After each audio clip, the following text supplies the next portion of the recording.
How do you identify a boar from a sow, meaning a male pig from a female pig? As many of you know, this is not always an easy task. Heavy vegetation, similar sizes, low light conditions, all these things make it tough to gender ID a pig. Today we'd like to show you a few key features that may help you select that boar within the group. Let's start with a great big boar. Most of the time these are pretty obvious. They have a large body, broad shoulders where their front end is considerably larger than the rear end.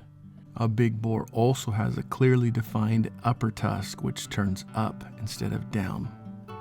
Now remember, these are just general characteristics. The only true definitive look would be the male genitalia.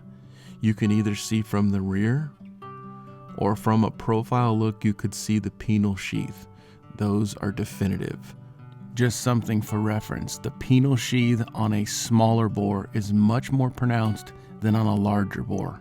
That backside look is ideal.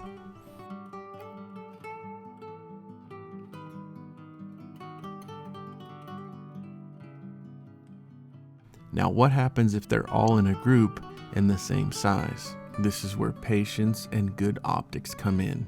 You gotta wait for that right look. You can see here, just based on what we talked about, it's real obvious that this is a little boar. You can see the penile sheath, the genitalia in the back. The other two pigs are more slender, and the one sow on the right is toting piglets.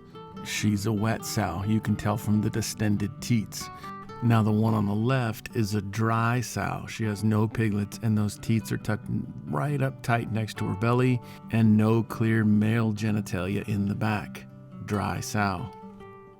Now one more foolproof method that sounds absolutely ridiculous, but it's proof positive. If it's a sow, it's not a boar.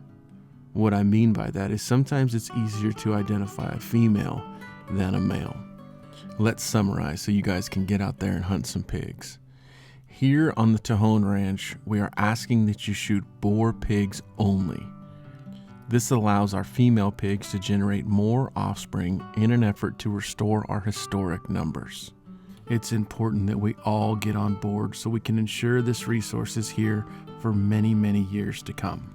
If you have any questions, please don't hesitate to ask. Thank you and safe hunting.